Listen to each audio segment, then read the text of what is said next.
Welcome to a brand new episode of CNB Bazaar Buzz here on the NDTV network. I'm CYRUS and here's what we have on the show for you today. A first look at the Nissan Kicks and the Datsun GO and GO Plus facelifts.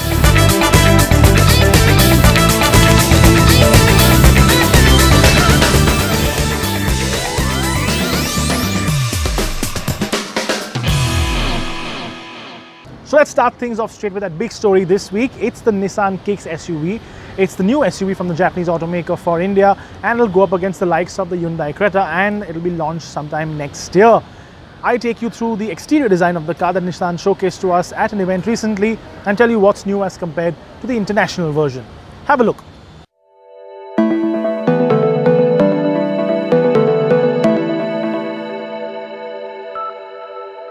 It's a long-awaited car that's finally been unveiled to the public, but it's just a part unveiled. Nissan Kicks is finally here. It's the Indian version, not the international version, and there are some big important changes, which of course I will take you through. But more importantly, Nissan has finally showcased how the Kicks will look like from the outside. But as you can see from the really dark tinted windows, it's just an exterior unveil for now. The interior will be showcased at a later date, and of course the launch of the car will be in January as always expected, and it will take on the likes of the very popular Hyundai Creta.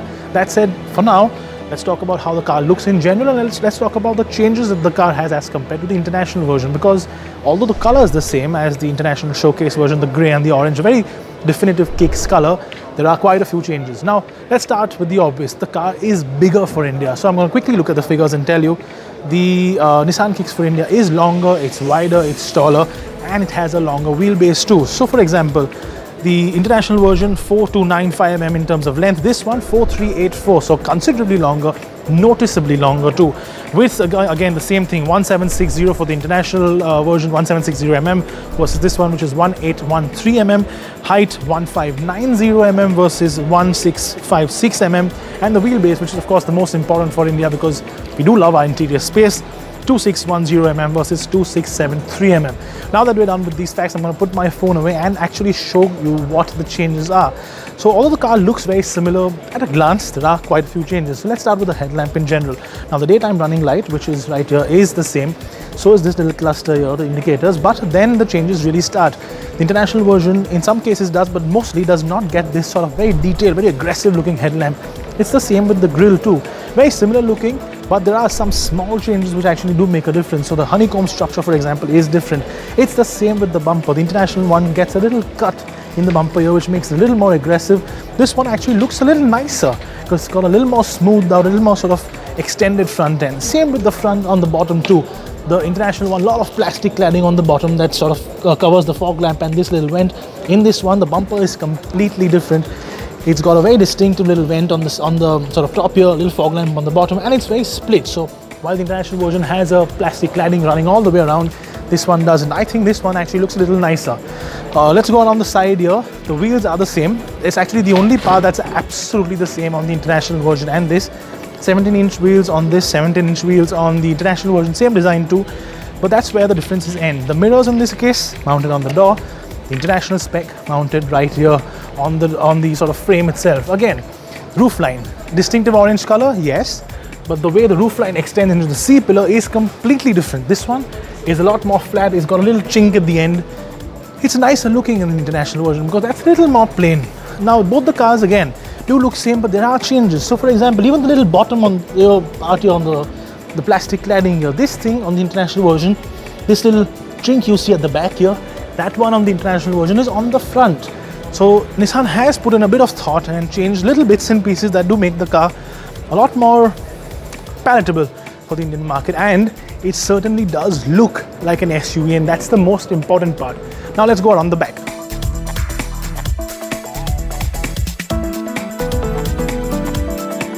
Now excuse those crazy lights because I know there's a bit of glare, but we're still going to try and do our best. Tail lamp's pretty much the same as the sort of global version, and very distinct sort of lip on the tail lamp here, which again is the same as the international version, and it's got LED lighting pattern right across here and goes all the way around the side. Big changes, of course, are on the tailgate. Surprisingly, they've actually done a lot of metal changes to this car as compared to the global version too. So while the global version has a very distinctive sort of cut that goes across the tailgate, this is a little more curved, and of course the bumper is a little more extended because it's a longer car. The big difference though is the fact that, again, just like the front, the use of plastic claddings on the bottom of the car have been reduced, so you get a little more paint area, a little more sort of grey area like the body color paint as compared to the plastics on the bottom here. Overall, Nissan had promised us that the Kicks will look like a proper SUV and not like a crossover.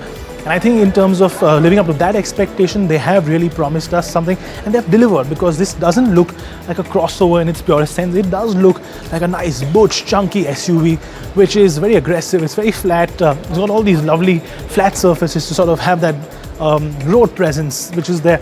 And of course, as I mentioned earlier, launch will still be in January. Prices are going to be competitive.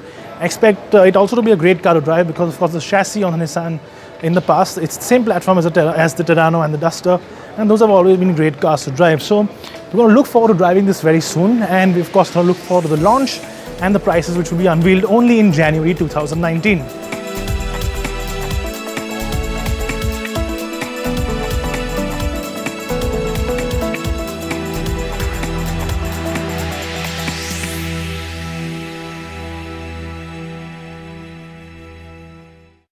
That's certainly a nice looking SUV, and I think it will do quite well in India compared to the likes of some of the other competitors in its segment. Now let's move on from that to the Datsun GO and GO Plus twins, the 5-seater and the 7-seater version of the entry-level hatchback from the Japanese automaker. That's also a part of Nissan. They've been facelifted recently, and Session has been driving them around. Here's his report. The success of the Ready Go was a revelation for Datsun India. The car was stylish, came with all the basic creature comforts and offered decent safety features, and most of all, people liked it.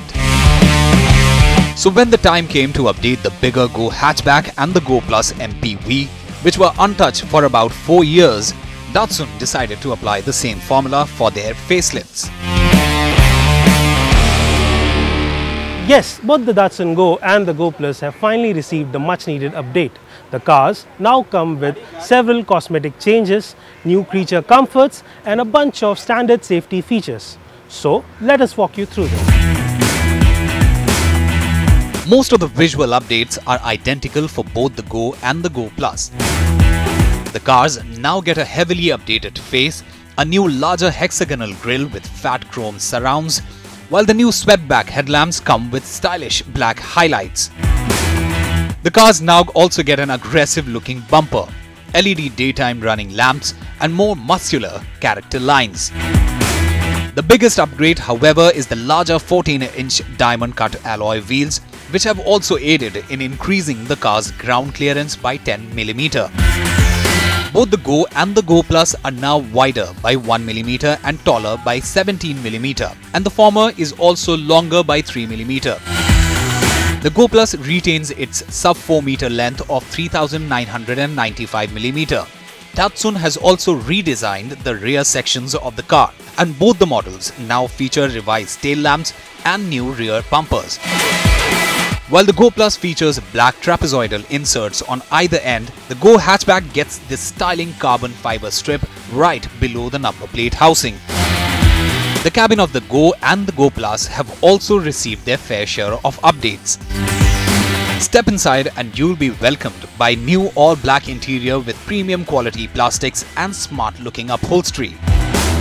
The cars we drove came with the optional interior package featuring black fur leather upholstery with orange accents for the Go and silver accents on the Go Plus.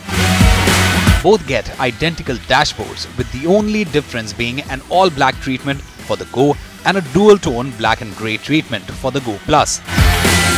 Datsun has also added some carbon fiber elements, which can be seen on the dashboard, center console and door panels. However, as the cars come with the same 2450mm wheelbase, the basic design and layout of the cabin remain unchanged.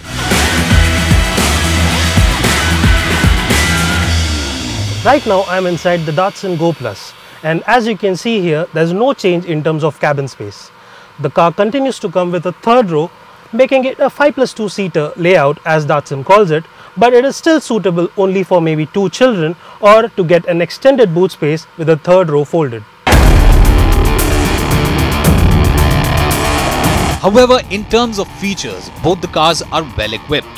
The biggest addition is the brand new 7-inch touchscreen infotainment system sourced from Blaupunkt, featuring Apple CarPlay, Android Auto along with Google Maps navigation and voice recognition. And there is also a new instrument cluster with Trip Computer multifunction display, which also gets some carbon fiber treatment.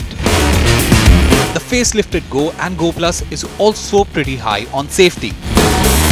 The car maker has equipped both the cars with a host of safety features like dual front airbags, ABS and EBD and brake assist, reverse parking sensors along with driver and front passenger seatbelt reminder, all as standard. Powering both the Datsun Go and Go Plus is the same Nissan-sourced 1.2-litre 3-cylinder petrol engine as before. The motor continues to offer the same power output of 67 brake horsepower and 104 Nm of torque. Transmission duties are handled by a 5-speed manual gearbox as standard.